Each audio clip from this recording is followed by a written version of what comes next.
Hello there, quiet explorers.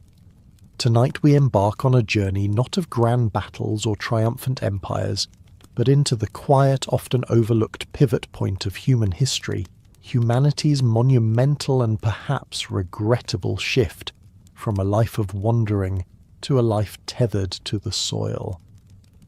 It's a story of profound change etched into our very bones and the landscapes we inhabit. As you settle deeper into the calm, if these historical whispers truly resonate with you, a gentle tap on that follow button and a quiet like would be a lovely affirmation. And perhaps a soft hello in the comments letting us know where in the world you're finding your peace tonight.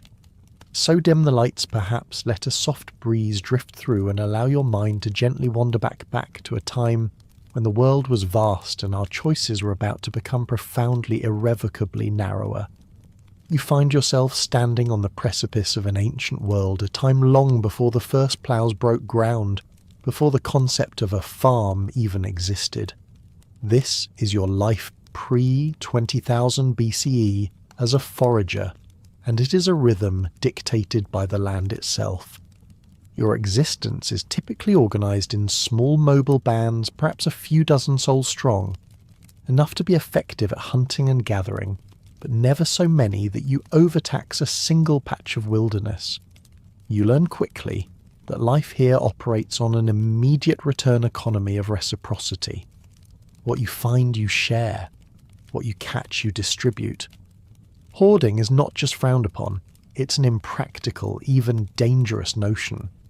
Why lug around excess berries when the forest offers them fresh each season? Why hold on to a kill when it might spoil and your kin go hungry? This fluid existence, this constant motion, intrinsically fosters a social flatness. Leadership, when it arises, is situational temporary. Perhaps you're the best tracker for this hunting trip, or your grandmother knows precisely where the sweetest roots grow after the spring rains. Your wisdom is as vital as the strongest hunter's arm, creating a web of shared survival where material inequality struggles to take root. No one wears finer clothes simply because they've amassed more. Such things would only weigh you down. Imagine if you were a small nomadic family group. You're traversing a landscape that is both your larder and your library. You feel the cool earth beneath your bare feet, each step taken with an inherent knowledge passed down through generations. Your grandmother, with her gnarled hands and eyes that miss nothing, points to a patch of scrub where medicinal herbs thrive, a quiet wisdom, as potent as any arrow. The hunter, strong and silent, moves ahead, reading the subtle signs of deer. Every member contributes, every skill is valued. There's a quiet understanding that tomorrow's meal depends on today's collective effort and mutual respect. Individual hoarding in this delicate dance with nature is not just frowned upon. It's practically a death sentence for the collective, making it nearly impossible to sustain any lasting material imbalance. The group moves together, eats together, survives together. You're in essence an extension of the landscape, flowing with its bounty, never attempting to impose upon it. This inherent adaptability allowed Homo sapiens from roughly 50,000 to 20,000 BCE to diversify and spread across continents. You adapted with astonishing ingenuity to every conceivable ecosystem. You learned to craft bone harpoons, their barbs exquisitely carved to pull shimmering fish from frigid rivers, or to fashion intricate traps for small game. You construct ingenious shelters from readily available materials, perhaps mammoth tusks in the cold steppes, or woven reeds along a warm coastline. You're a master of improvisation, a species that thrives on flexibility, turning challenges into opportunities for innovation. Picture the confidence in your steps as you explore new coastlines, the salty spray on your face as you gaze across an endless ocean, knowing you possess the innate skills to survive and thrive. Feel the smooth, cool texture of a finely worked flint blade in your palm, its razor edge a testament to inherited skills honed over millennia, a legacy of precision and understanding. Every tool, every technique is a whispered story of adaptation, a chronicle of ingenuity in a world that consistently demands your full attention, your complete dedication to the present moment. This deep connection to the land, this fluidity of movement and resourcefulness is your inheritance, your strength, and for now your unchanging way of life. Yet even in this era of magnificent mobility, a subtle shift begins to stir almost imperceptibly around 30,000 BCE. You notice it first in the lengthening stays at certain favoured spots. Instead of moving on after a few weeks, your ban lingers for a month sometimes. Too drawn by a particularly abundant salmon run or a grove of nut trees that seem to regenerate with surprising vigour. These aren't permanent homes yet, not by any stretch, but they are becoming increasingly familiar waypoints, destinations you return to year after year, almost as if an invisible tether is slowly gently pulling you back to the same coordinates on the vast map of your world. You might see the faint circular depressions left by previous shelters, the lingering scent of old hearth fires in the soil like ghosts of warmth that beckon you back. This emerging resource intensification isn't a conscious decision to settle down, not at first. It's more akin to a cautious experiment with stability. You observe that certain spots reliably offer more than others, perhaps a rich deposit of flint, a sheltered valley less affected by the biting winter winds, or a freshwater spring that never runs dry. Your seasonal camps begin to stretch, pushing the boundaries of what temporary truly means. You might invest a little more effort into your shelters, perhaps reinforcing a windbreak with larger stones, or digging a slightly deeper storage pit, knowing you'll be back to retrieve whatever you leave behind. The familiar paths you tread between these favoured locations become more defined, worn smooth by generations of footsteps. You're not quite laying down roots, but you're certainly pausing more frequently to admire the view, and perhaps to notice just how comfortable that particular patch of earth feels under your sleeping mat. This repeated visitation creates a different kind of memory in the landscape, one of human presence layered over the wild. You learn the nuances of these specific places, the microclimates, the exact timing of when the wild onions are at their peak, or where the migratory birds will pause on their journey. It's a deeper engagement born not of a desire to control, but of a growing understanding of a particular locale's generosity. You might leave a few tools behind, hidden under a cairn of stones, a quiet promise to yourself that you'll return. It's a pragmatic choice, saving you the effort of carrying everything, a small convenience that slowly, almost insidiously increases your investment in a particular place. You'd think, wouldn't you, that the vastness of the world would always call you forward, but sometimes a familiar comfort whispers more persuasively than the unknown. The implications of this subtle shift are profound. Foraging groups once purely nomadic now exhibit patterns of semi-sedentism. They're not farmers, but they are no longer constantly on the move either. This lengthened stay allows for a more thorough exploitation of local resources. You can afford to spend more time processing a difficult food source, knowing you won't have to pack up immediately. You might even observe the growth cycles of specific plants more closely, perhaps unconsciously, influencing their spread by discarding seeds in refuse piles or clearing brush to encourage favoured species. This isn't agriculture yet, but it's the very first tentative steps onto a path that will eventually lead there. You're beginning to lean into the idea of staying, of returning, of knowing a place deeply enough to coax more from it.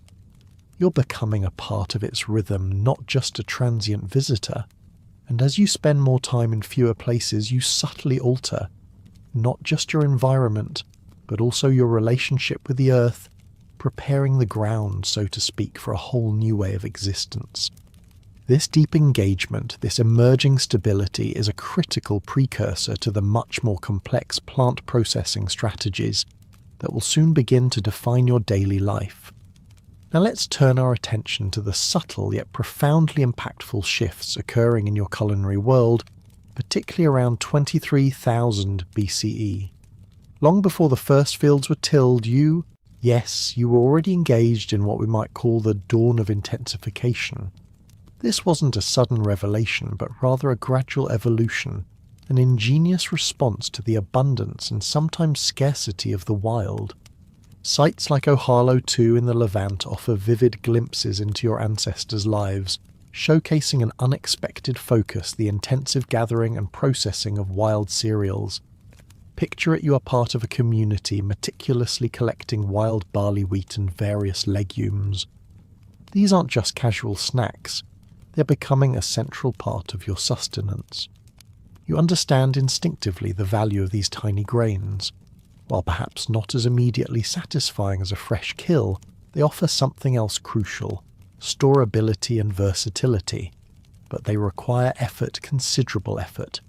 You spend hours, days, even at the grinding stone. Visualize the rhythmic scrape of stone against stone, a steady hypnotic sound that becomes the soundtrack to your daily toil. The coarse grit rubs against your palms, slowly, painstakingly transforming brittle wild seeds into a fine, pale flour. This isn't a task reserved for emergencies, it's routine, a core labour-intensive activity. A fine dust, a ghostly pale mist coats your hands, your clothes, even your eyelashes. You might occasionally pause, wiping a bead of sweat from your brow, the earthy, slightly sweet scent of newly ground flour mingling with the damp air. This process is a testament to both your ingenuity and your sheer endurance. You learn which stones work best: a heavy flat base, a rounded pestle, each carefully selected for its texture and durability. You master the technique, the circular motion, the precise pressure, the occasional sifting to separate the coarser husks. This flour, once obtained, isn't just for immediate consumption. It's a storable, versatile food source. You can mix it with water to create a basic gruel, bake it into unleavened flatbreads on hot stones, or perhaps even use it as a thickener for stews. This seemingly simple act of grinding flour represents a monumental step. It signifies a move beyond merely consuming what the landscape immediately offers. It's about transforming raw nature into a more manageable, more reliable form of sustenance. You are, in essence, beginning to shape your food rather than simply accepting it as it is. The existence of these grinding stones in significant numbers tells a story. It speaks of a sustained commitment to these wild cereals, a recognition of their caloric value, and their potential to bridge periods of scarcity. This is a subtle yet crucial precursor to agriculture. You aren't cultivating these plants yet. You're still harvesting them from the wild. But your relationship with them is intensifying. You're spending more time, more energy extracting their hidden potential. The decisions you make, which plants to gather, which to process, which to store, are unknowingly setting the stage for an even more profound transformation. You're learning the rhythms of these plants, understanding their cycles, and in doing so you are forging a deeper, more demanding, and ultimately more binding connection to the botanical world around you. You'd think that the vast array of options in the forager's pantry would be enough, but this quiet, dusty work, this persistent scraping of stone hints at a future where options narrow, but control or the illusion of it begins to grow. The story of your evolving relationship with the plant world takes another fascinating and perhaps ironic turn between 13,000 and 10,500 BCE. This is the era of unconscious domestication, a period where you're harvesting preferences, seemingly innocent acts born of efficiency and survival, inadvertently begin to rewrite the genetic code of wild cereals. Imagine yourself out in the wild fields gathering grains. What do you instinctively reach for? Not the seed heads that shatter at the slightest touch, scattering their precious contents to the wind. No, you favour the ones that hold tight, the stubborn few that stay on the stalk, making your harvesting task infinitely easier. You prefer those that ripen uniformly, allowing for a single efficient gathering session, rather than multiple trips over several weeks. You don't realise it, but with each passing season, each deliberate choice, you're acting as a powerful, unwitting, selective agent. You're effectively breeding these plants, favouring traits that are advantageous to you, the gatherer, but often detrimental to the plant's natural survival. The genius of wild grains, their evolutionary masterpiece, is their ability to scatter their seeds for survival, ensuring the next generation. But for you, this very genius is an inconvenience. You want the seeds to stay put to wait for your hands. So unknowingly, you select for non-shattering seed heads. You pick the plants that ripen at the same time, because frankly, who has the time to visit the same patch of barley 5 times? This creates an ironic juxtaposition. You're relying on these plants for your sustenance, yet your very reliance is rendering them dependent on you. You're in a very real sense binding your own future to these less wild, genetically altered plants. They are becoming slowly but surely domesticated by your preferences, by your very hands. They will eventually lose the ability to effectively propagate themselves without human intervention. Think about that for a moment. You're selecting for traits that would be a death sentence in the wild but a boon in your basket. It's a silent biological contract being drawn, a leash being placed not just on the plants but, as you will discover, on yourselves. This process is a slow dance, a dialogue between human need and plant adaptation, playing out over hundreds of generations. You don't wake up one morning and decide to domesticate wheat.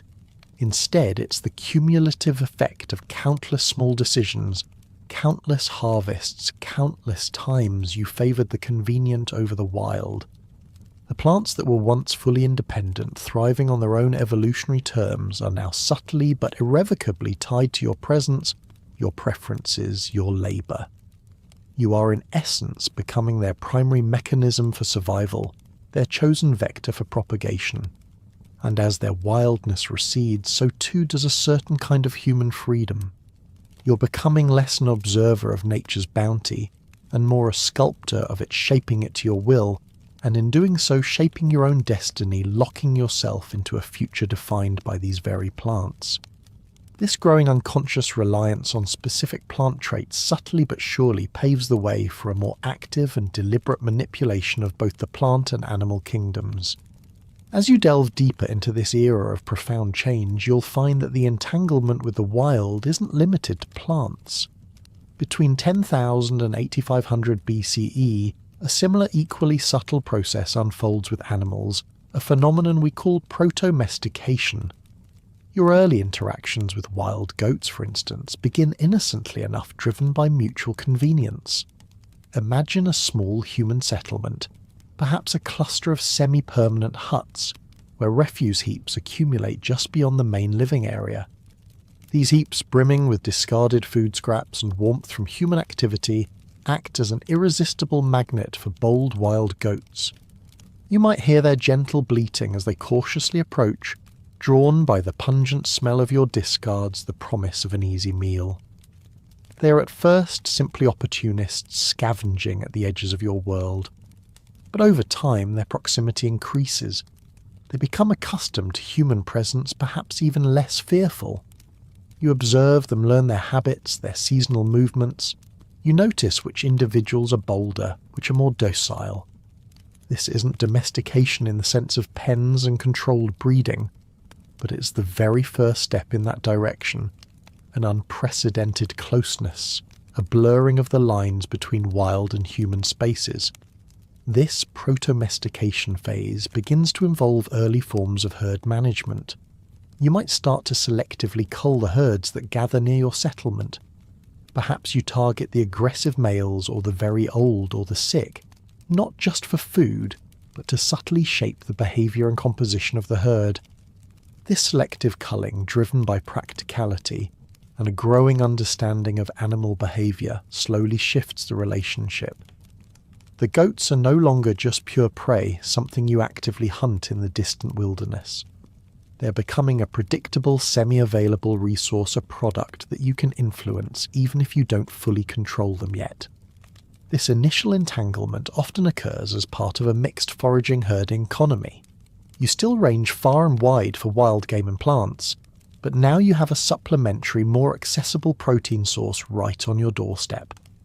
The warm, pungent smell of a refuse heap near your settlement becomes a constant, almost comforting presence. It's a low-effort food source for these bold, wild goats, slowly drawing them into an unprecedented proximity with human life. creating a bridge between their world and yours. You might even find yourself observing a mother goat with her young, seeing the parallels to your own family, a quiet bond forming through shared space, and a developing understanding of their needs. This seemingly minor shift in interaction has immense implications. You're beginning to think differently about animals, not just as targets for the hunt, but as potential partners in your survival. This is a profound conceptual leap. You're moving from merely taking what nature offers to actively managing and shaping a part of the natural world for your own benefit.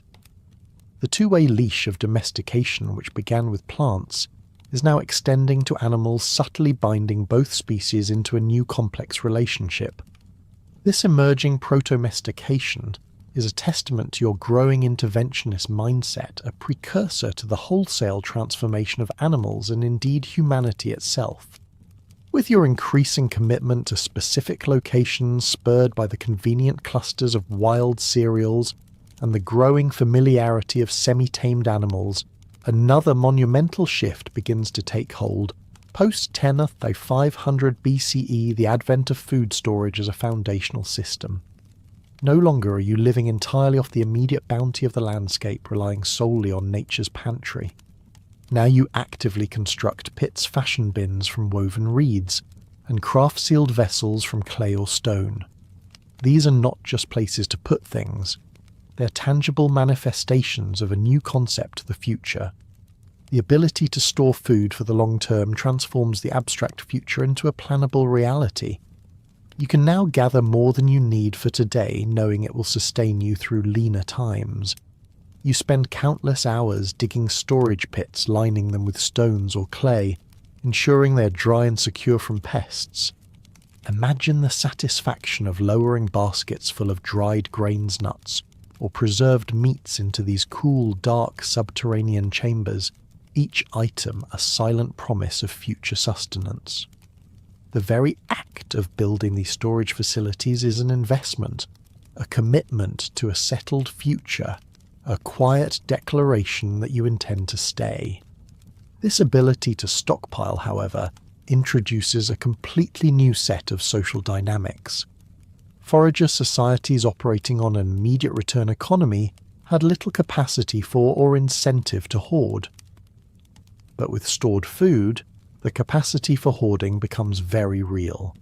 Suddenly you have something tangible that can be accumulated, controlled, and potentially withheld. This necessitates new social rules. Who contributes? Who controls access? How is it distributed in times of need? These questions, once largely irrelevant in a mobile immediate return world, now become central to the fabric of your community. You might find yourself arguing over shares or wondering if your neighbour has more hidden away than they've contributed. The granary, whether a communal pit or individual bins, becomes more than just a place for food. It becomes a nexus of power. The individual or group tasked with guarding and distributing these stored resources gains a unique leverage. They can decide who gets what, when, and how much. This is the seed of nascent social hierarchy, an unintended consequence of a pragmatic innovation. Your capacity to plan for the future, to smooth over the unpredictability of nature, inadvertently creates the potential for inequality among yourselves. This shift also introduces a profound change in your psychological landscape. You're no longer solely focused on the present moment, on the immediate hunt or gather. Your mind now stretches forward, calculating yields, planning for the next planting season, even if it's still wild harvesting, worrying about winter stores. This newfound capacity for long-term planning is essential for agricultural success, but it also burdens you with a new kind of anxiety, the anxiety of having enough, of protecting your stores, of navigating the complex social implications of accumulated wealth. The quiet certainty of knowing food is stored in the landscape itself begins to fade, replaced by the precarious reality of food stored by human hands and thus controlled by human will. Now, as you stand at the threshold of this new way of life, you observe a fascinating and somewhat terrifying phenomenon, the self-reinforcing economic loop of agriculture. This isn't just a simple shift in how you get your food. It's a tightening spiral, a system that demands more and more from you even as it promises sustenance. You start cultivating plants, perhaps still proto-domesticated, and you immediately discover that it requires immense labour. Tending to a field, even a small one, is far more intensive than simply gathering from the wild. You need to clear land, prepare the soil plant, the seeds weed out, competitors protect the fragile crops from pests and animals, and then finally harvest. All this labour, this continuous exertion requires energy. And where does that energy come from? From the very food you're trying to produce. You need more food to sustain the growing effort, which in turn demands more land, more tools, more time, and yes, even more labour. It's a feedback loop, a treadmill that speeds up with each passing season. You plant more to get more food, but planting more means you need more people, or at least more hours from existing people to work the fields. Those people then need more food to fuel their efforts, requiring even greater yields. You are, in essence, becoming farmed by the landscape, by the logic of growth. This analytical insight, this realization might strike you with a quiet sense of dread. This system inherently incentivizes expansion. If your yields are just enough to sustain your current population and labour, any small setback, a drought, a blight, a sudden pest infestation could lead to disaster. So you must always aim for a surplus, a buffer, and to achieve that buffer you expand your fields, you intensify your methods, you seek out new lands to cultivate. This growth often comes at the expense of your own health, or the long-term sustainability of the land, though you might not see these consequences immediately. You just know that if you don't expand, if you don't grow, you risk falling behind, you risk hunger. The land itself seems to dictate this logic. Once you commit to it, once you invest your labour and your future in a particular plot, you are bound. You cannot simply walk away from a planted field if resources dwindle elsewhere. Your investment is too great. The economy of options of your foraging ancestors, where food was stored in the landscape itself, with inherent resilience, slowly gives way to a narrow dependence. You become reliant on a handful of crops, on the success of your harvest, on the continued fertility of your specific patch of earth. This tightening spiral creates a constant pressure. You're always planning, always working, always striving for more, not out of greed, but out of necessity. The quiet abundance of the wild is replaced by the demanding, often relentless logic of the field. You've traded immediate freedom for future security, but that security comes with a heavy price, an ever-increasing workload, and a deepening dependency on a system that seems to have a life of its own, driving you forward, demanding more, always more. This inherent vulnerability in early farming will become strikingly apparent as you continue to navigate this demanding new world, revealing the fragile endeavour you've embarked upon. As you commit more fully to these nascent agricultural practices, you quickly become intimately familiar with the inherent vulnerabilities of early farming. This isn't the romanticised image of bountiful harvests flowing effortlessly from the earth. No early cultivation is a fragile endeavour fraught with risk and demanding immense labour for often uncertain payoffs. You learn this through hard-won experience season after season.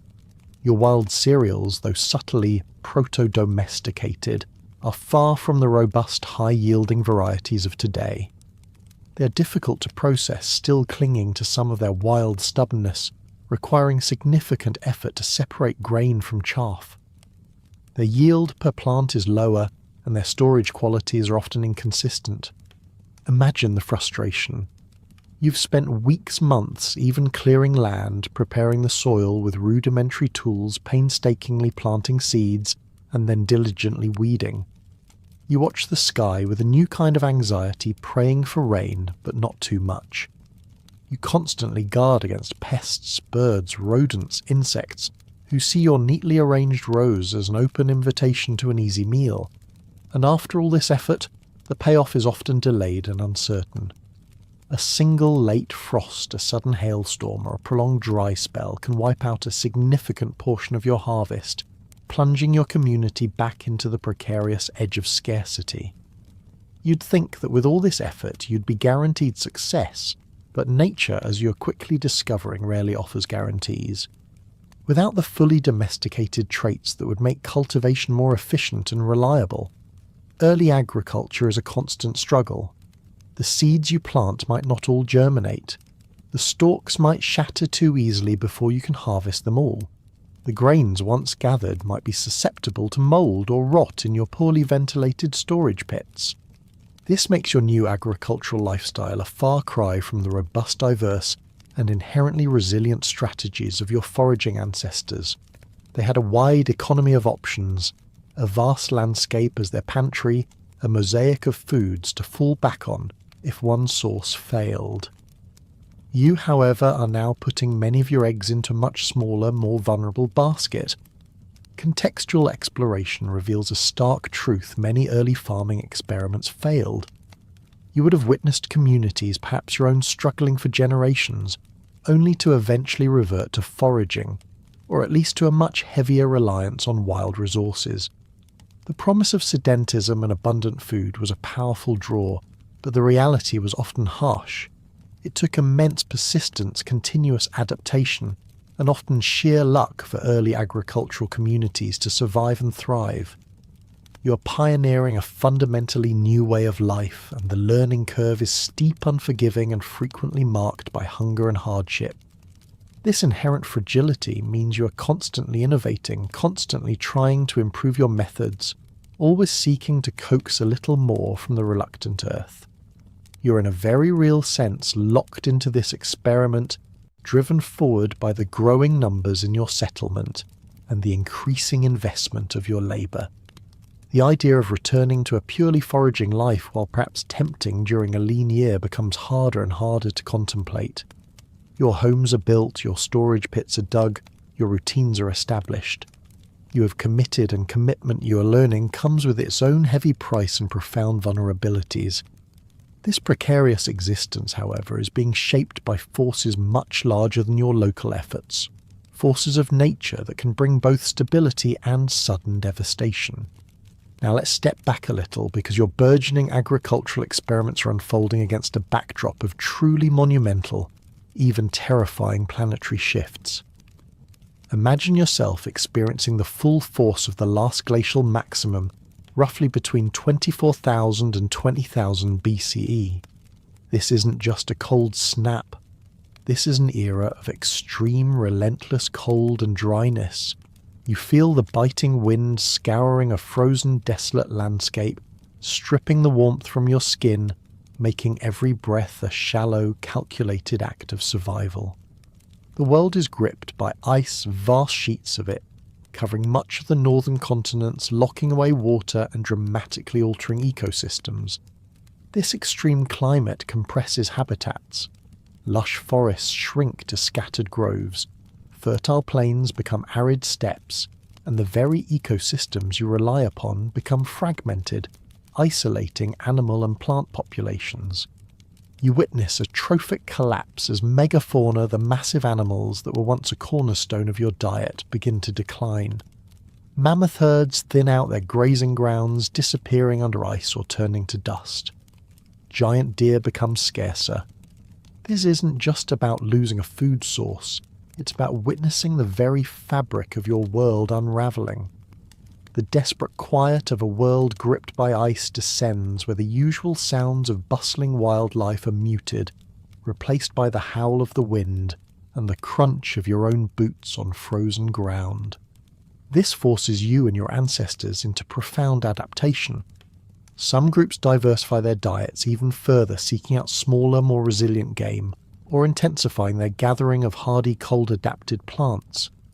Others are forced to move following receding ice sheets, or searching for ever smaller pockets of viable habitat. You become acutely aware of the fragility of existence, the sheer power of nature to reshape everything you know. Every decision, from where to set up camp to what materials to use for a fire, is a calculation of survival. You learn to read the subtle signs of the changing environment, a skill that will prove invaluable, though for different reasons in the times to come. The challenge isn't just about finding food, it's about maintaining social cohesion in the face of relentless environmental pressure. You huddle closer together for warmth, sharing the meagre resources you can find. Your inventiveness is pushed to its limits, crafting specialized tools for ice fishing, developing more efficient trapping techniques, finding new ways to insulate your shelters. You might spend days meticulously scraping hides, knowing that a single tear in your winter cloak could mean the difference between life and death. This period of intense environmental adversity, this constant fight for survival, forges a deep resilience within your species. You become masters of adaptation, capable of thriving in conditions that would seem utterly impossible to modern eyes. The lessons learned during the last glacial maximum, the necessity of resourcefulness, the importance of community, the acute awareness of environmental fluctuations will echo through the generations, shaping your responses to future challenges. Though grim, this era inadvertently prepares you physically and mentally for the profound shifts that lie just beyond the horizon, the slow retreat of the ice, that will bring a new, equally transformative set of challenges and opportunities. Just as you thought you had a handle on the bitter cold of the last glacial maximum, the climate decides to throw another curveball, leading to what historians call the climate whiplash of the late glacial period, 19,000, 14,000 BCE. This isn't a gradual, predictable warming, it's a jagged, erratic trend. You experience periods of rapid warming where glaciers retreat surprisingly quickly, only to be punctuated by abrupt reversals, sudden cold snaps that plunge your world back into near-glacial conditions. Think of it as nature's cruel game of tug-of-war, creating intensely unpredictable push-pull ecological conditions. One moment you might be enjoying the beginnings of spring, watching new plants sprout and animals return to greener pastures. The next, a sudden, brutal cold front rolls in freezing rivers and killing young shoots. The most infamous of these reversals is the younger Dryas cold snap, a sudden return to near-glacial conditions that last for over 1,000 years. Imagine the bewilderment, the sheer frustration. Just as you adapt to a warming trend, the rug is pulled out from under you. The old timing of natural rhythms, the seasonal patterns your ancestors relied on, becomes utterly unreliable. The salmon run that was predictable for generations suddenly shifts, or the berry bushes you always counted on fail to fruit.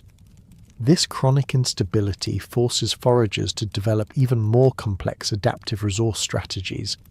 You can no longer simply rely on inherited knowledge in the same way. You must become hyper-observant, constantly monitoring your local environment for the slightest changes. You learn to diversify your diet, not just regionally but seasonally, having multiple backup plans for food sources. Perhaps you invest more in technologies for processing and storing food, understanding that you can't always count on immediate availability. This isn't about making choices for the long term, but about surviving the week, the month, perhaps the season, as the world around you lurches between warmth and cold. This period subtly nurtures a quiet urgency to observe and manage landscapes more closely. You become a master of micro-observation, noticing the subtle shifts in plant growth, the changes in animal migration patterns, the earliest signs of an impending weather shift. This heightened awareness, born of necessity and environmental chaos, ironically plants the first seeds of an interventionist mindset.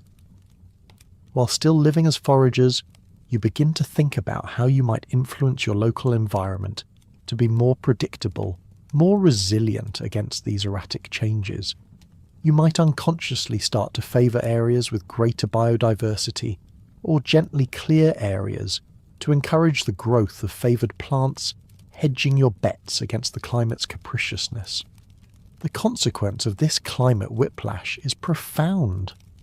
It strips away the illusion of absolute predictability that even the glacial periods offered in their consistency.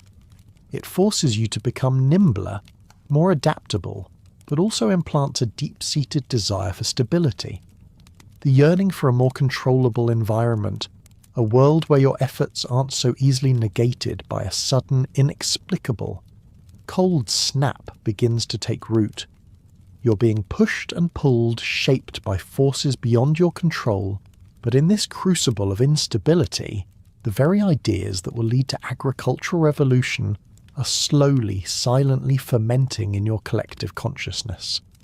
You crave calm, and the Holocene just around the corner will promise just that. And then a monumental shift occurs, one that fundamentally rewrites the rules of existence. The beginning of the Holocene epoch, around 11600 BCE. After millennia of glacial extremes and climatic whiplash, the planet settles into an unprecedented calm.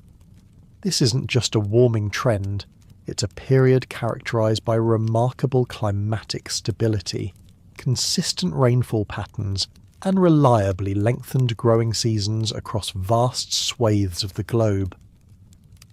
You might not fully grasp the geological significance of this change, but you certainly feel its profound impact on your daily life. The biting winds recede, the erratic freezes become rare, and the world begins to green with a steady, predictable rhythm. This boringness of the Holocene, its sheer climatic predictability, profoundly rewards cultivation. The tentative experiments with wild cereal processing, the cautious semi-sedentism, the unconscious domestication, all these nascent practices, once fraught with high risk and uncertainty, now find themselves in an ideal planetary greenhouse. Imagine the relief. Your efforts to plant a few wild grains are no longer constantly threatened by an unexpected cold snap or a sudden drought. The consistent rainfall nourishes the soil, the longer growing seasons allow for fuller maturation, and the warmer temperatures encourage faster growth. It's as if the entire planet has finally decided to cooperate with your burgeoning agricultural aspirations. This unprecedented planetary calm enables humans to shed their nomadic readiness bit by bit. Why keep moving when the land you're on year after year reliably provides? Why maintain the constant vigilance of a transient existence when the future suddenly seems so much more predictable?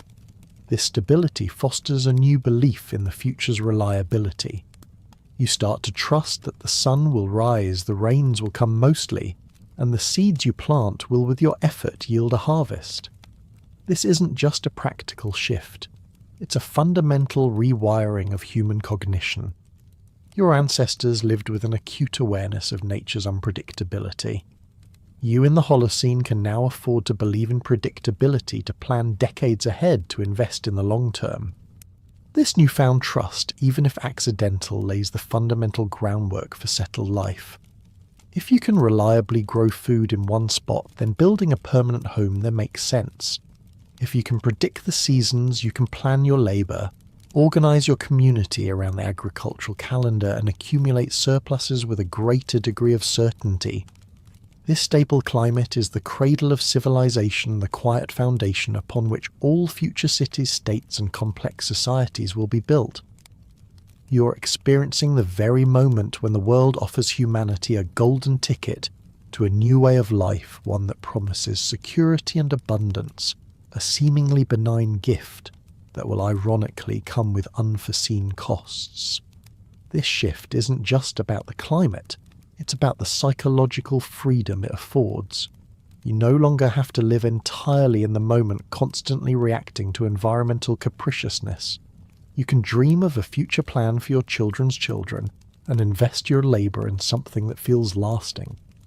This allows for a mental and social reorientation, a deepening of your connection to a specific place, and an expansion of your aspirations. The land, once something to be respected and flowed with, now becomes something to be nurtured, managed, and ultimately made to obey a shift that will bring forth a host of new challenges, particularly environmental degradation.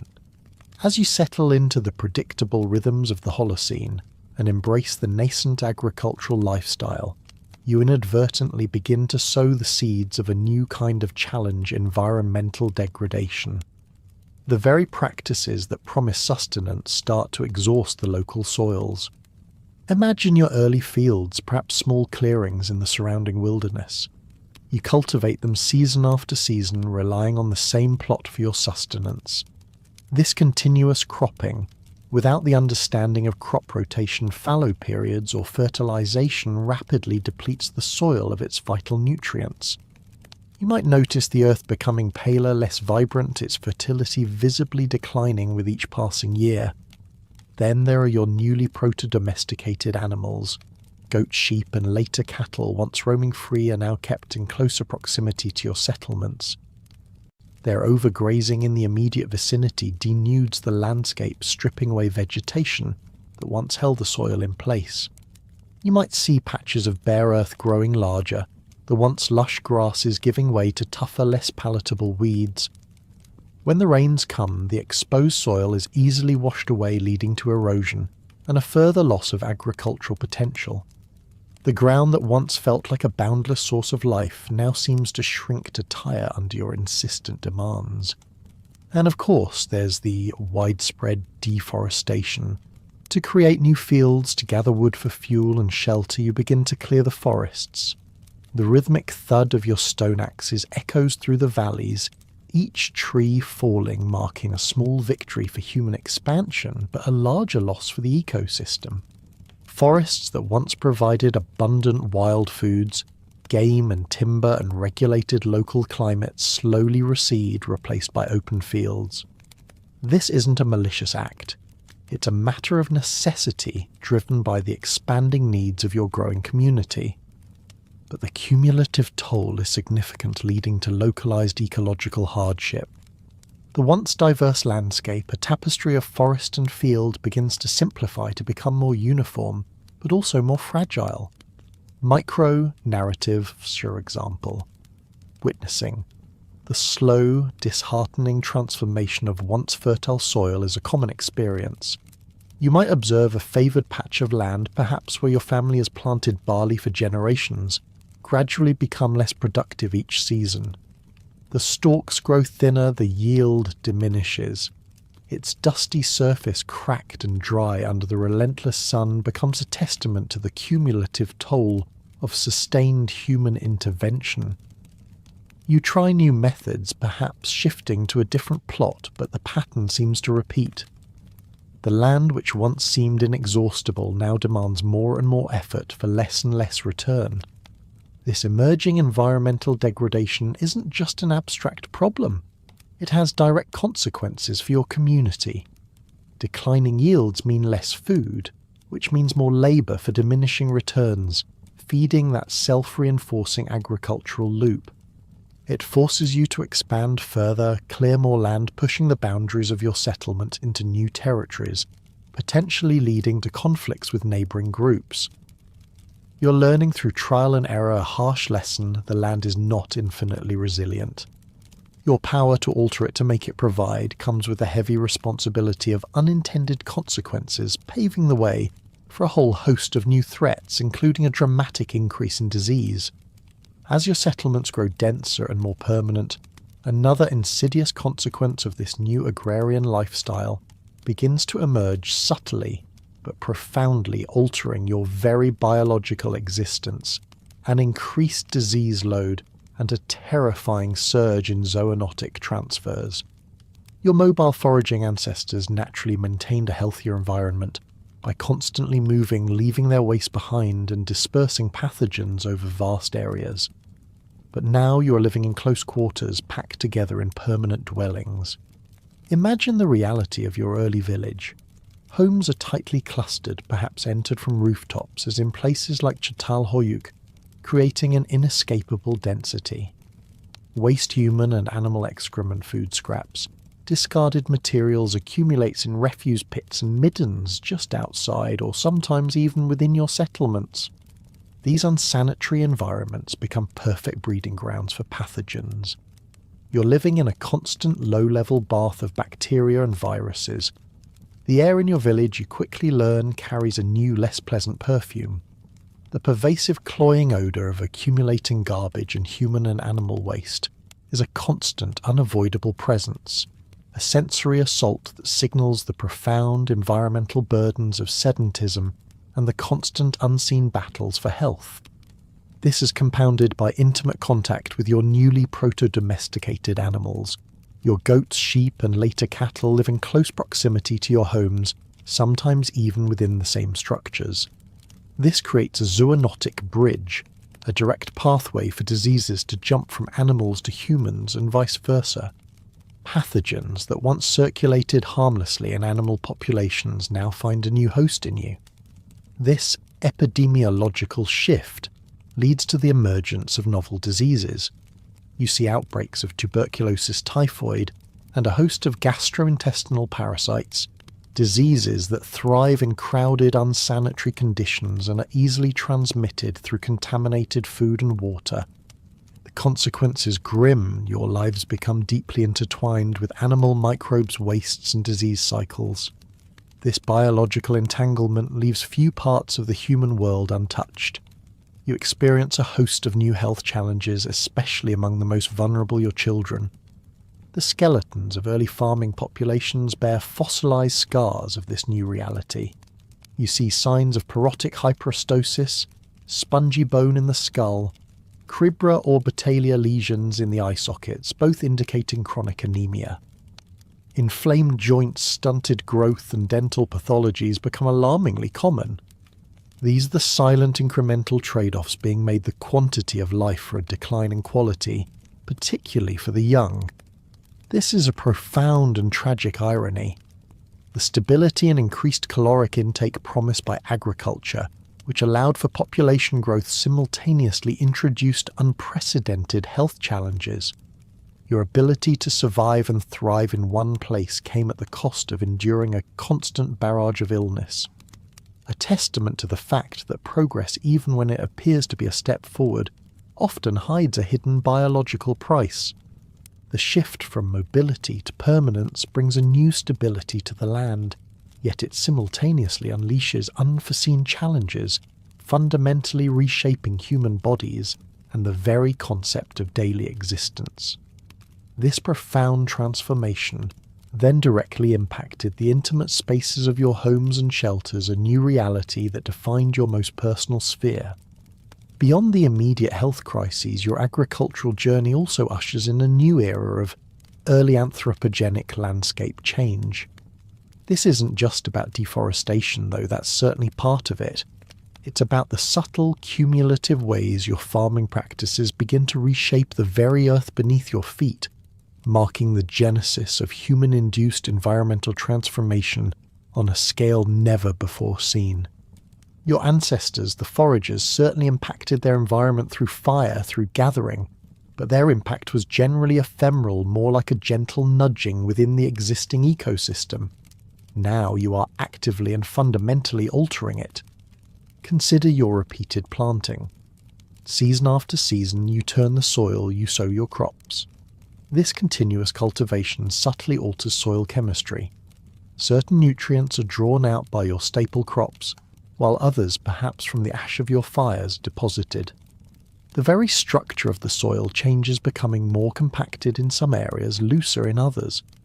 The delicate microbial communities beneath the surface, crucial for maintaining soil health, are disrupted. You might not understand the intricate science behind it, but you observe the consequences. The soil becomes less resilient, less able to support diverse wild plant life. Then there's irrigation. As your communities grow and your fields expand, you begin to divert water from streams and rivers to nourish your thirsty crops. Simple channels dug by hand reshape local ecosystems. Wetlands might dry up in one area while previously dry lands become saturated elsewhere. This changes the local water table, impacts aquatic life, and creates new microclimates. The faint lingering smell of disturbed earth in newly tilled plots, or the visible scorch marks on hillsides from deliberate burning to clear land, become silent indicators of humanity's growing power to reshape its surroundings. These are not acts of wanton destruction, but necessary steps to support your new way of life. Yet they carry a profound ecological cost. This reshaping isn't limited to the soil and water. The selective pressure you exert on plants consciously or unconsciously leads to a reduction in a local biodiversity. You favour your staple crops, and in doing so, you create monocultures, vast fields dominated by a single species. This makes the local ecosystem more fragile, less capable of resisting disease or pests, and less able to support the diverse range of animals and insects that once thrived there. The wild species that once formed a rich tapestry around your settlements now struggle to find a niche. These early anthropogenic changes are the first truly cumulative human-induced environmental transformations. They are not merely local temporary disturbances, they are long-term alterations that set the stage for all future human impacts on the planet. You are learning perhaps too slowly that your power to shape the land comes with a profound responsibility, and that every choice you make has ripple effects across the ecosystem. The shift to agriculture brought a new stability to the land, yet it simultaneously unleashed unforeseen challenges fundamentally reshaping human bodies and the very concept of daily existence nowhere more dramatically than in your homes and shelters. With the shift to sedentary life now firmly established, you find your daily existence dramatically reshaped nowhere more so than in your living conditions and shelters. Gone are the days of temporary camps and constant motion. Pre-500 BCE, your human ancestors lived in a state of beautiful impermanence. Their shelters were ingenious, yes, but designed for quick assembly and dismantling, leaving a minimal trace on the landscape. You were a part of the environment, not a fixture upon it. This fluid lifestyle allowed for a broad, flexible engagement with your environment, an inherent freedom in knowing you could always pick up and move if resources dwindled or tensions rose. Now that fluidity contrasts sharply with your new walled compound existence, the world which once felt boundless, an endless horizon of possibilities, has shrunk. Your universe is increasingly confined to a fixed space delineated by the walls of your home and the boundaries of your village. You're no longer merely inhabiting the land, you're settling on it, carving out a permanent niche. This is a profound psychological shift, moving from a transient verb to move and dwell to a fixed noun, a permanent dwelling tied to the soil. Even before full-scale farming took hold, groups like the Natufians around 15,000 to 13,000 BCE demonstrated a commitment to place without overt cultivation. At sites like Ain Malaha, you see robust semi-subterranean stone structures. These aren't quickly abandoned huts. They are substantial dwellings reused across generations. Picture the stone huts at Ain Malaha, their hearths blackened by centuries of fires, offering an anchor of warmth and communal memory. You return to the same dwelling season after season, the walls becoming imbued with the stories and smells of your family. Even as you largely rely on wild resources, these structures signify a deep emerging connection to a specific spot on the earth, a premonition of the permanence to come. Then post-500 BCE, the move to full sedentism truly spurs the construction of more durable architecture. Your dwellings evolve. Early circular huts, perhaps made of wattle and daub, give way to more substantial rectangular mud brick homes. These new structures boast thicker walls, offering better insulation and greater security. The roofs are flattened, creating usable extra space perhaps for drying crops, or simply for communal gathering on a warm evening. Inside, distinct internal zones emerge a specific area for sleeping, another for cooking, a corner for storage. The very layout of your home reflects a more organised, settled life. The sensory details of this new permanence are striking. The earthy, comforting scent of damp mud brick, perpetually mixed with the persistent smell of hearth smoke, permeates these new dwellings. It's a heavy, tangible sense of permanence taking root, a stark contrast to the fleeting scent of wood smoke from a temporary camp. Your home is no longer just a temporary shelter. It's a solid, enduring entity, a statement of intent. This physical permanence fosters a profound sense of inheritance and continuity, transforming the concept of home from a transient verb to a fixed, deeply rooted noun. A place that will carry the memories of your ancestors literally beneath its floors. Your commitment to settled life isn't just about building sturdy walls.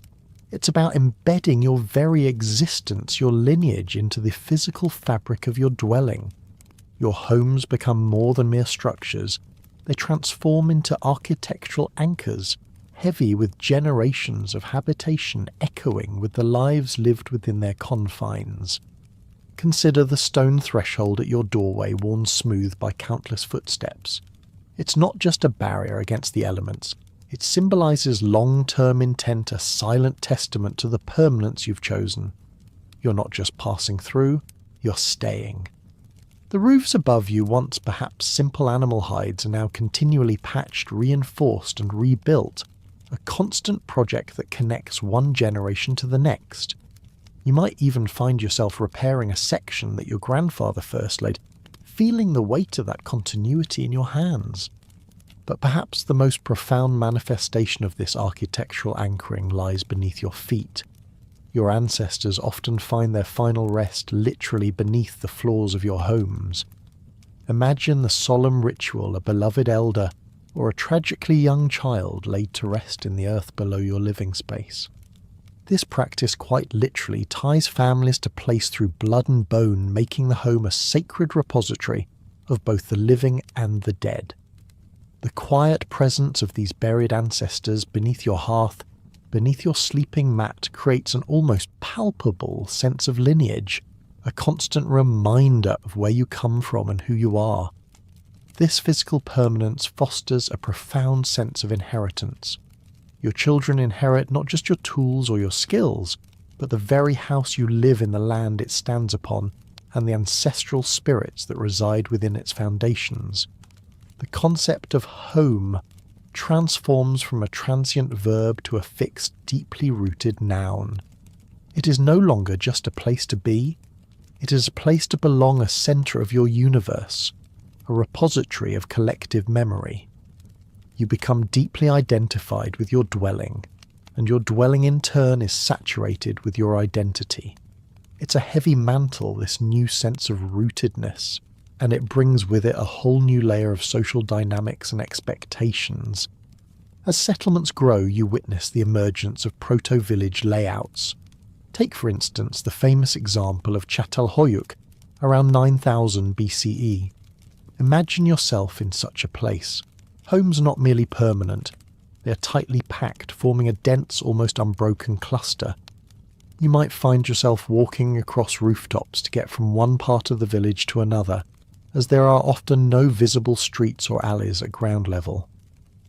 This creates a kind of claustrophobic density, a constant, inescapable awareness of your close-knit neighbours. The muffled sounds of daily life seep through thick mud brick walls. The chatter of voices, the rhythmic thump of grinding stones, the cries of children. A bustling, roof-accessed village where privacy, as your foraging ancestors knew it, becomes a luxury you no longer afford. Yet despite this initial appearance of uniformity, these layouts reveal growing internal differentiation within the community.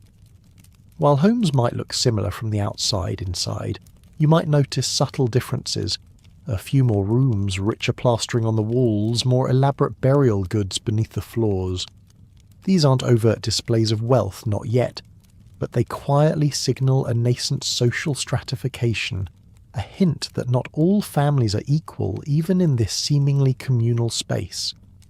You are learning that permanence and proximity, while offering security, also introduce new complexities, new forms of subtle hierarchy, and a dramatic reshaping of your diet. With your life now firmly rooted in permanent settlements, your diet undergoes a drastic and often detrimental transformation. The days of your foraging ancestors, pre-9000 BCE, were characterized by a diet of astonishing diversity and resilience. You drew from a broad spectrum of wild plants, roots, berries, nuts, leaves, supplemented by hunted animals, fish from abundant rivers, and even insects, all providing a generally robust and varied nutritional profile. This economy of options ensured that if one food source failed, there were always others to fall back on, offering inherent resilience against localized food shortages. This rich and varied diet stands in stark contrast to the dietary narrowing that accompanies agriculture. The shift to farming, with its reliance on a few staple cereals, primarily wheat and barley, drastically reduces your dietary diversity. You're now eating gruel made from these grains day in and day out, supplemented with whatever meagre vegetables or small game you can still procure. The monotonous taste of cooked gruel or basic unleavened bread becomes a persistent, often uninspiring part of your daily existence. Your meals are predictable, often bland, and heavily dependent on the seasonal success of a limited number of crops. The consequence of this narrowing is profound, widespread deficiencies in essential micronutrients. Despite a potential increase in overall caloric yield, you might have more bulk food. You're often missing crucial vitamins and minerals like iron, zinc, and various B vitamins. Your body begins to show the strain. This nutritional decline is vividly recorded in skeletal markers. You might observe porotic hyperostosis in the skulls of your community members, spongy bone growth indicating chronic anemia. Cribra orbitalia lesions in the eye sockets tell a similar grim tale of iron deficiency, particularly prevalent in early farming populations.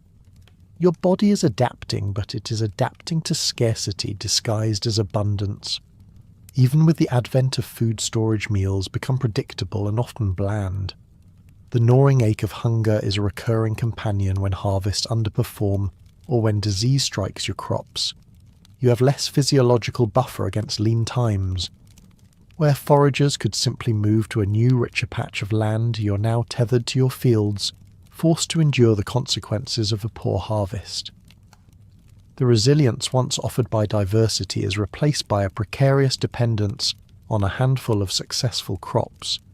Analytical insight. Once food could be stored and amassed, it inevitably became a tool for power and control. Early isotopic studies from grave sites suggest that individuals buried with more elaborate goods often consumed superior diets, including more meat and protein. This indicates that access to higher quality, more diverse foods became rationed and controlled, fostering early forms of dietary inequality. Someone or some group began deciding who had access to the more desirable sustenance, foreshadowing later class distinctions. You might notice that the family in the largest house always seems to have a bit more dried fish, or their children appear healthier than yours. This quiet, insidious form of control over sustenance marks a foundational shift where food is no longer just about survival, but also about status and power, dramatically impacting hygiene and personal care. As you settle into village life, trading mobility for permanence, a stark new reality emerges concerning hygiene and personal care. Your mobile foraging ancestors, by their very nature, maintained far more sanitary conditions. They were constantly on the move, naturally dispersing waste and leaving minimal environmental footprints. When one camp became too soiled, you simply moved to a fresh location, mitigating the sustained spread of pathogens. This intrinsic cleanliness of nomadic life stands in sharp contrast to the concentrated, unsanitary conditions of settled agrarian communities. In your new permanent villages, an unprecedented accumulation of refuse pits and middens grows around your dwellings.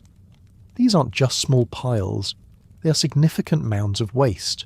Food scraps, animal bones, human excrement, festering just outside your mud brick walls, or sometimes even within courtyards shared by multiple families. The air in your village, you quickly learn, carries a new, less pleasant perfume. The pervasive cloying odour of accumulating garbage and human and animal waste is a constant, unavoidable presence, a sensory assault that signals the profound environmental burdens of sedentism and the constant, unseen battles for health. These unsanitary environments become ripe breeding grounds for disease. Diarrheal diseases, often caused by contaminated water and food, become endemic. Parasitic infections spread through waste and poor hygiene are widespread. You feel the constant discomfort of these ailments, the chronic fatigue, the sudden debilitating fevers. Your stomach lurches, then quiets, only to begin its rumbling protest again.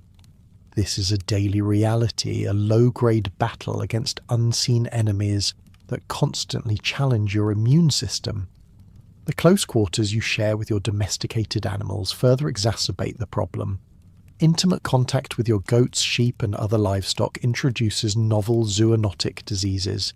You sleep near them, you work with them, you share their air. This creates a powerful epidemiological shift, where human lives become deeply intertwined with animal microbes, wastes, and disease cycles. Diseases that once existed only in animal populations now readily jump to humans, finding new fertile ground in your crowded settlements. This biological entanglement leaves few parts of the human world untouched, leading to a host of new health challenges for those living alongside their livestock diseases that will become defining characteristics of the agrarian age. Perhaps the most tragic impact is on your children. The absence of formal sanitation systems in these dense early villages means that child mortality rates soar to terrifying levels. Developing immune systems constantly exposed to a relentless barrage of pathogens in contaminated environments simply cannot cope. The archaeological record provides sobering contextual exploration. The increased frequency of enamel hypoplasia defects in tooth, enamel indicating periods of arrested growth or severe stress, and other physiological stress markers in children's skeletons, provides a stark, grim record of the health consequences of these unsanitary living conditions. You witness the constant quiet grief within your community as families bury their youngest beneath house floors. These tiny graves are stark testament to the fragile hold on life in the new crowded settlements. This is the hidden cost of progress, a harsh lesson etched into the bones of your children, and it profoundly shapes the nature of daily labour. As your community settles and commits to agriculture, the very nature of your daily labour undergoes a radical transformation. Gone are the days of varied and flexible tasks that characterised your foraging life. Your ancestors engaged in a diverse array of physical activities. Hunting required bursts of speed and endurance. Gathering involved walking long distances, climbing, bending and digging. Crafting tools demanded fine motor skills. Rarely did you repeat the same movement daily, resulting in strong anatomically varied skeletons and flexible work schedules, dictated by the rhythms of nature, not the demands of a fixed task. Now your existence is defined by repetitive strain. The intensive processing of wild and proto-domesticated grains demands significant, ceaseless physical effort. You spend countless hours collecting the grain, often bending low in the fields, your back aching. Then comes the cleaning, sifting through the chaff, removing stones and debris. But the most grueling task, the one that defines so much of your day, is the grinding. Visualize again the relentless grind of stone against stone, feeling the ache in your lower back, the knots in your shoulders, and the thick calluses forming on your palms. This is a daily physical tax for sustenance, a monotonous, energy-sapping ritual that grinds down your body as surely as the stone grinds the grain. Sedentary agricultural life introduces entirely new forms of repetitive strain. You're constantly bending to tend crops to weed to harvest, lifting heavy baskets of grain or water-hauling materials for building digging irrigation channels. These are all chronic stressors on your body. Your lower back, hips and knees bear the brunt of this new workload. The consequence is visibly etched into the bones of early farmers. You see signs of spinal degeneration, particularly in the lumbar region, caused by years of repetitive bending and lifting.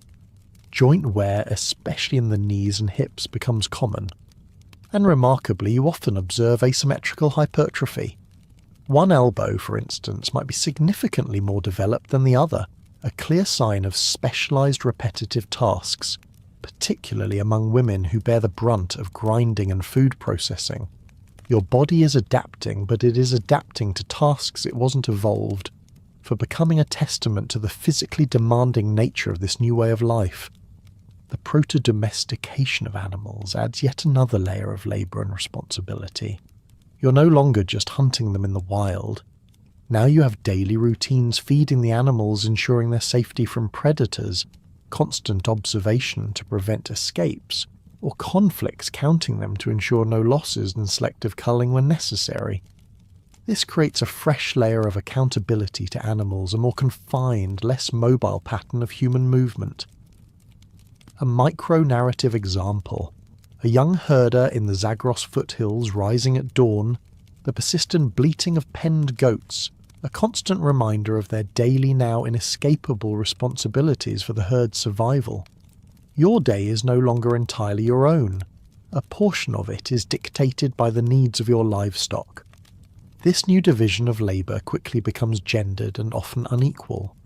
Skeletal evidence from sites like Tel Abu-Herrera indicates a clear gendering of labour, with women often burdened with the most physically demanding and repetitive tasks, suggesting an early unequal division of labour. Analytical insight.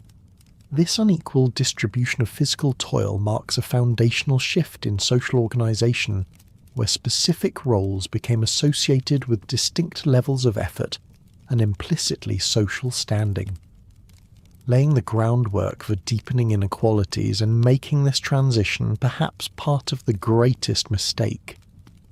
This burden extends profoundly to childhood and education. The profound transformation brought by settled agriculture extends deeply into the lives of your children, fundamentally reshaping their childhoods and education. In mobile foraging groups, childhood was a period of broad and practical exposure. Children were socialized into a wide dynamic environment, acquiring a diverse range of practical skills through observation and active participation in a varied range of settings. They learned to identify countless plants, track animals, craft simple tools, and navigate vast landscapes. A constant hands-on education in survival and adaptation. This early freedom and broad exposure contrasts sharply with the more spatially confined and task-repetitive childhood of settled communities. In early sedentary villages, childhood becomes more restricted. Play is often confined to indoor spaces or narrow courtyards, dictated by the tightly packed homes and the omnipresent concerns about safety and cleanliness. The pervasive dust, the constant low hum of activity, and the unavoidable proximity to human and animal waste in a crowded village become the daily reality for children whose world is increasingly enclosed by walls. Their tasks, too, become more repetitive and specialized. Instead of learning a broad spectrum of foraging skills, they might spend hours helping with grain processing, fetching water, or tending to younger siblings. Tasks that are crucial for the household economy but offer less diversity in physical and mental stimulation. This leads to more fixed social roles as children are funneled into specific labour pathways from a young age. A profoundly tragic reality emerges in early Neolithic cemeteries, a strikingly high proportion of infant and young child burials, often exceeding 40% of individuals under the age of 5. This indicates a significant increase in child mortality, a grim biological cost of the new agrarian lifestyle. Poor nutrition, characterized by monotonous diets and micronutrient deficiencies as discussed in section 17, weakens their developing bodies. Endemic diseases and unsanitary conditions exacerbated by crowding and waste accumulation, as discussed in section 18, constantly assault their immune systems. Imagine the quiet, constant grief within early farming communities as families buried their youngest beneath house floors. These tiny graves are stark testament to the fragile hold on life in the new crowded settlements. These are the silent, incremental trade-offs being made: quantity of life for a declining quality, particularly for the most vulnerable. Children's skeletons frequently exhibit signs of this hardship. You'd observe porotic hyperostosis and cribra orbitalia, clear indicators of anemia and nutritional stress. Linear enamel hyperplasia lines, or pits on tooth enamel, serve as a grim record of arrested growth during periods of severe illness or nutritional deprivation in their formative years. The consequence is clear. Despite potentially greater access to calories from staple crops, children in farming communities experience more physiological strain than their foraging ancestors, with survival often coming at a high cost to their long-term health and well-being. Perhaps most unsettling are the early signs of inherited status appearing in childhood. In some settlements, children's graves are found to be disproportionately rich in goods, items of adornment, special tools, or exotic materials. This suggests that status was becoming inherited with wealth and memory passed down across generations, even to those too young to have earned it themselves. Analytical insight. This phenomenon signals the earliest emergence of dynastic logic and the hardening of social inequality, where one's birthright began to matter more than individual achievement, irrevocably narrowing future possibilities for those born into less fortunate circumstances. This lays the groundwork for entirely new forms of conflict and hierarchy, fundamentally altering the very fabric of society. The profound reordering of existence from mobile foraging to sedentary agriculture didn't just alter your physical environment and daily routines, it fundamentally rewove the human social fabric, shaping how you communicated, related to nature-formed families, and defined your collective identity. Pre-agricultural foraging societies relied heavily on rich inherited knowledge passed down through generations. This wasn't abstract learning. It was intensely practical, transmitted through stories, shared landmarks, and mnemonic devices. Every rock, every bend in the river held a narrative. This deep knowledge guided your seasonal choreography, with the land telling you precisely when to move, where to find specific plants, or how to anticipate animal migrations. Imagine the hushed reverence around a flickering fire as elders recounted ancestral migration routes and the precise timing of plant ripening. This knowledge was etched deeply into communal memory, a living library carried in the minds of the people. It was a shared understanding, reinforced by daily practice, vital for survival. The language itself would have been rich with terms for natural phenomena, nuanced descriptions of landscapes and intricate kinship terms, reflecting complex social ties across a mobile network.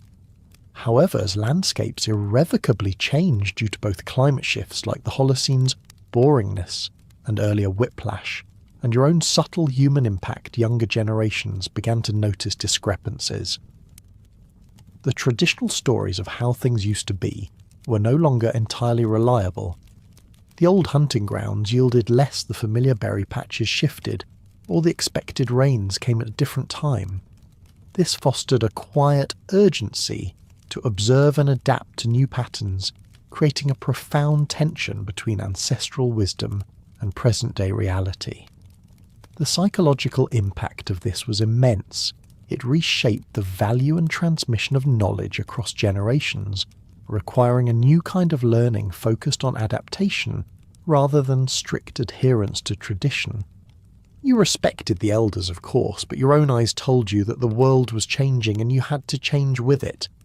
The advent of food storage and communal spaces like granaries and meeting halls introduced novel social questions that your nomadic ancestors rarely faced. Who contributed how much? How would surplus be fairly shared, particularly during lean times?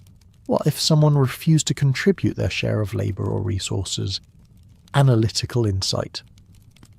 These fundamental concerns laid the foundations of everything from etiquette to economics, transforming the practical space of a storage room into a political arena and the meeting hall into a theatre of fairness or resentment. Simple agreements about sharing now required explicit rules, a clear understanding of expectations, and the subtle art of negotiation. As the concept of private property gradually emerged, driven by the labour you invested in specific plots, new forms of social negotiation became essential. Picture two early farmers standing at the edge of their respective plots, silently negotiating the boundary, perhaps a worn path or a redirected drainage channel. Their unspoken agreement forged in the soil became a new social contract essential for avoiding conflict. This careful negotiation extended to shared resources like water access for irrigation and agreed-upon harvest times to prevent disputes. Cultural inertia meant that many societies resisted or slowly adapted agriculture over centuries, illustrating that monumental change is often adopted through a quiet yes, rather than an abrupt universal shift, a nuanced process that hints at deeper shifts in language. The subtle but powerful shifts in your daily life, especially your commitment to sedentism and the emergent concept of private property, profoundly impacted language itself. Words that once held fluid contextual meanings began to gain new semantic weight, reflecting your changing reality.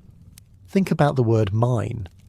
In a foraging society, personal possessions were minimal and often shared. While you might have a favourite tool, the concept of mine in terms of fixed land or accumulated wealth was largely absent. Now, with planted fields and stored surpluses, mine takes on a profound, often fiercely protected significance. It's no longer just a descriptive term, it's a declaration of ownership, a claim over resources that demand defence. Similarly, spatial boundaries become critical. Words for inside and outside take on new dimensions. Inside isn't just a temporary shelter, it's a permanent home, a defined space of safety and belonging distinct from the communal or wild outside.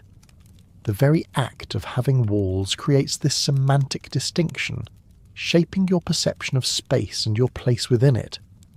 The contrast between stay and go, once a natural ebb and flow of nomadic life, now reflects a fundamental choice. To stay means commitment, investment, and often less choice.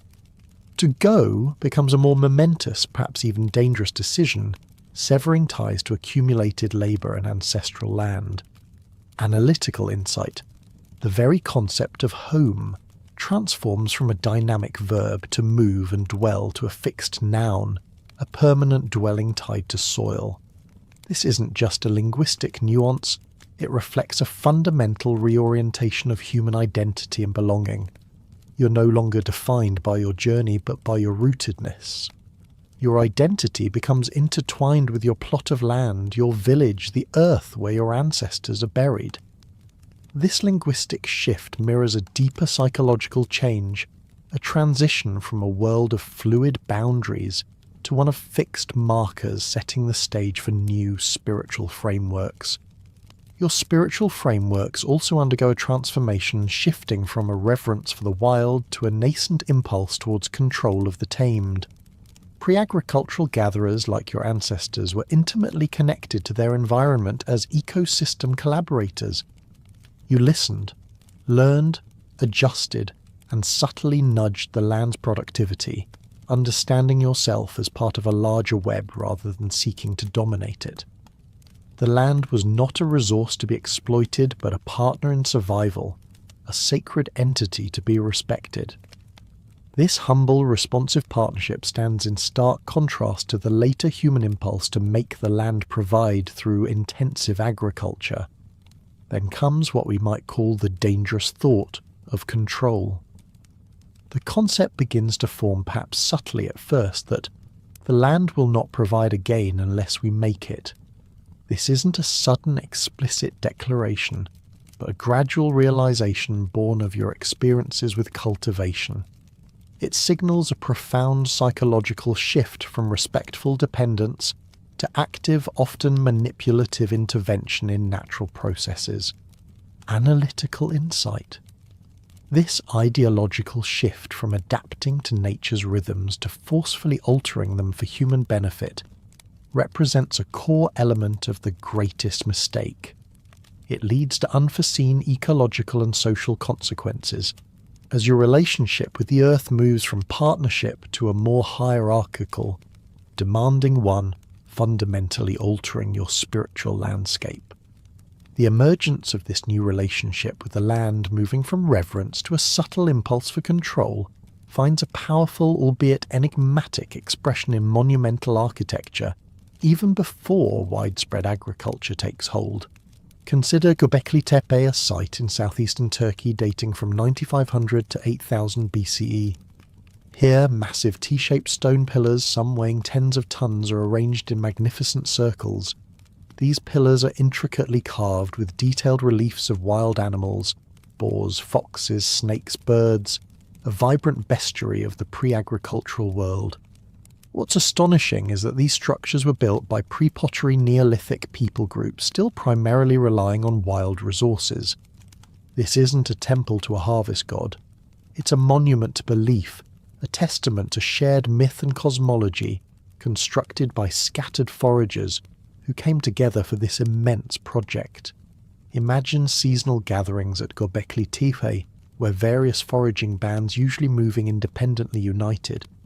They didn't gather for a harvest, for there was none to speak of, but to carve enduring symbols into stone, forging deep community bonds through shared awe and a common spiritual narrative. The sheer coordination required without any evidence of a centralized state authority or agricultural surplus to support a large labor force challenges long-held assumptions about the origins of complex societies. It suggests that shared rituals and powerful belief systems could drive large-scale collective effort well before the plough. As your communities become more sedentary, even if still partially reliant on foraging, the importance of rituals naturally elevates in reinforcing group cohesion. Longer stays in settlements mean that the new challenges of waste management, resource disputes, and living in close proximity necessitate stronger social bonds. Collective ceremonies and shared mythologies become vital ideological glue, binding communities rooted in place in the absence of centralized state authority. These rituals might involve communal feasting, storytelling, or shared acts of reverence, all designed to reinforce shared identity and cooperation. You gather not just to eat, but to reaffirm your place within the group, your connection to the ancestors, and your understanding of the cosmos. This integration of memory and ancestry into the very fabric of settled life is vividly demonstrated through burial practices. The consistent practice of burying the dead beneath house floors or in designated clusters, sometimes with red ochre, a symbolic pigment or personal items, indicates a nascent form of ancestor veneration. The faint lingering scent of red ochre on ancient bones, a deliberate symbolic marking of the deceased, connects them ritually to the living hearth and the foundation of the home. Your ancestors are not forgotten. They are literally a part of your home, a constant silent presence that grounds your family in place and time. This practice reinforces lineage, a concept becoming increasingly important in a settled world where property and inheritance begin to matter. Finally, the unprecedented calm of the Holocene climate, as discussed in Section 11, fosters a new belief in the future's predictability. Analytical insight. This newfound trust in nature, even if accidental, fundamentally rewired human cognition. You begin to believe that your efforts would not be entirely negated by environmental chaos. This enabled long-term planning and investment essential for agricultural expansion and societal growth. This profound shift in belief from adapting to an unpredictable wild to trusting in a predictable, manageable tamed is deeply intertwined with the two-way leash of domestication. The two-way leash of domestication, which you first encountered with plants and then with animals, isn't just about transforming other species. It's a co-evolutionary process that profoundly reshapes you, your bodies, your diets, your genes, and even your social structures. As humans transform plants and animals to serve their needs, these species in turn reshaped humanity, creating a new, profound, and often subtle mutual dependence.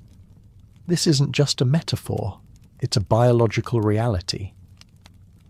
The haunting question, did we domesticate wheat or did wheat domesticate us, encapsulates this deep, reciprocal, and often unintended transformation inherent in the agricultural mistake. This profound entanglement extends deeply into your family life subtly but significantly altering love marriage and lineage.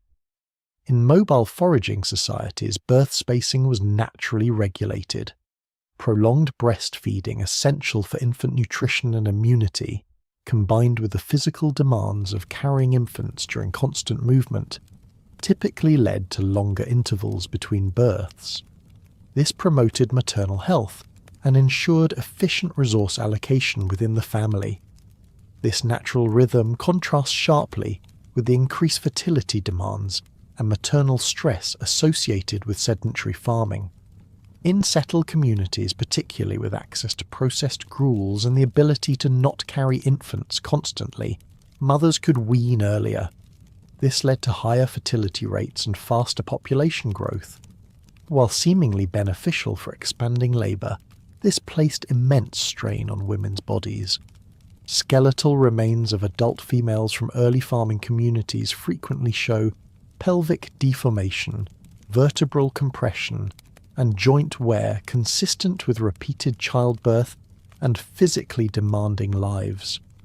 The consequence this points to the unseen burdens placed on women whose bodies were profoundly reshaped by the demographic demands of sustaining larger populations, a hidden cost of the agricultural mistake. You might observe your own body or those of your sisters and neighbours bearing these silent marks of relentless labour and continuous childbearing.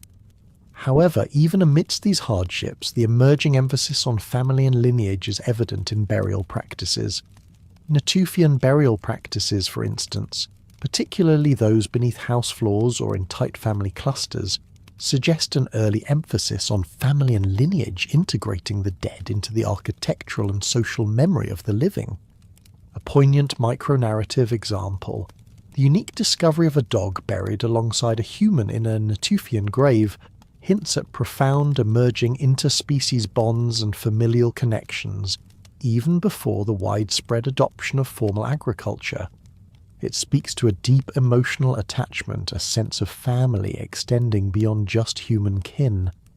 As farming spread into new territories like Europe, the agricultural transition was not always a simple conquest. Ancient DNA reveals a complex, gradual blend of incoming Near Eastern farmers with indigenous foraging populations. This wasn't immediate displacement, but often a story of intermarriage and mutual adaptation. Varied perspectives emerge. Forager women often entered farming communities, contributing to hybrid lineages and a rich, if sometimes uneasy, cultural exchange. And conversely, farming daughters sometimes married into local foraging groups, creating further blends. These alliances and community building went beyond simple conquest, blurring cultural boundaries and creating children of both traditions, whose very existence represented a bridge between the old way and the new. Despite these new social bonds, death itself became a more constant presence within the household. The high child mortality rates in early farming villages, which you encountered earlier, meant that death became a frequent, intimate, and often tragic part of daily household life. It wasn't an event that happened out there, in the wild, but within the very walls of your home. Children were typically buried where they had lived, sometimes directly beneath the floors of the houses in graves that sometimes show signs of poignant care, a small bead, a toy, a carefully placed shell. Imagine the quiet, constant presence of tiny buried ancestors. Beneath your floors, a sombre and ever-present reminder of lineage loss and the fragile nature of life in these new crowded settlements. This constant proximity to death, especially of the young, shaped a profound sense of attachment to place, intertwined with grief and memory. This shift from mobility to fixed settlement profoundly altered the human experience, bringing forth new social dynamics, beliefs, and a deep-seated connection to place. Your collective identity, too, undergoes a significant transformation. Foraging societies fostered strong collective identities and norms of reciprocity and sharing. Mutual aid and a lack of permanent surplus made sustained individual inequality challenging. This early collective ethos contrasts sharply with the later emergence of more individualized identities, and stratified social structures in sedentary societies. However, cooperation remains crucial, particularly in the early stages of sedentism. The construction of communal granaries and meeting halls like the council house at Jurfelamar represents crucial early experiments in large-scale cooperation. These aren't command structures, but rather trial and error arrangements for shared survival, forging a fragile web of cooperation woven from stored seeds and mutual dependence. Analytical insight. These collective efforts demonstrate that even with a sedentary lifestyle, the spirit of community, though now facing new pressures, continued to be a driving force, an osteological glue that held society together. Göbekli Tepe, as we discussed, stands as a testament that immense coordination and a strong sense of shared identity could exist prior to agricultural surpluses. The shared ceremonies, animal totems and cosmologies functioned as a powerful ideological glue, fostering bonds and alliances among scattered foragers. This challenges long-held assumptions about the origins of complex societies, suggesting that shared belief and cultural purpose could unite people on a grand scale even without a farming economy. As mobility diminished and homes became permanent, individual and group identity became inextricably tied to the soil rather than to nomadic paths. This profoundly altered your connection to your physical environment. Psychological impact. The feeling of belonging to a land that hasn't been made to obey you highlights a subtle but significant shift from a philosophy of stewardship to one of ownership and control, with an associated loss of a wilder sense of self. You become a landed people, your identity rooted often literally in the earth. This commitment to sedentary life and grain cultivation created a powerful cultural momentum. Reversing that path became exceedingly difficult. Technologies, social norms and livelihoods adjusted to this new way of life. The consequence, this entrenchment, meant that even if the new way of life came with significant costs, the unmaking of identity required to return to foraging was often too profound, rendering the agricultural transition largely irreversible. You're locked in a prisoner of your own choices and the system you've created, and this binding commitment ultimately brings forth the very mechanisms of power and control. With the decision to settle and cultivate the land, humanity, including you, inadvertently created entirely new structures of power, systems of control, and unprecedented forms of social tension and organized conflict. The shift from foraging flatness to emerging hierarchy is a subtle yet relentless process. Before farming, leadership was typically temporary and situational, with prestige often derived from generosity and hunting prowess. Sustained inequality was difficult due to fluid mobility and immediate return economies. This contrasts sharply with the subtle yet pervasive hierarchies that began to emerge in settled agricultural societies. The granaries, these symbols of collective foresight, become early institutions of power, while ostensibly cooperative communal granaries designed to store surplus food also became pivotal sites where control over essential resources could be exerted. Imagine a large shared storage pit brimming with the bounty of the harvest. The person or group entrusted with guarding this communal store, with deciding who gets what and when, holds immense, albeit nascent, power. Analytical insight. The simple act of guarding stored food allowed individuals or groups to control access, blurring the lines between communal generosity and nascent forms of authority, and laying the groundwork for institutionalized power. This control over life-sustaining resources is the quiet engine of early social stratification. Even in seemingly uniform settlements like Çatalhöyük, subtle but significant social differentiation emerges. While the general architectural style might appear consistent, you might notice differences in dwellings. Perhaps a home with more rooms, or richer plastering on the walls, or more elaborate burial goods beneath the floors. These are not grand palaces, but they are quiet signals indicating a gradual, often unspoken stratification within the community. Picture a home at Çatalhöyük. its walls adorned with more elaborate paintings and more ancestors buried beneath its floors, quietly signalling its higher status within the densely packed labyrinthine village. You recognize the pattern. Some families simply seem to have more.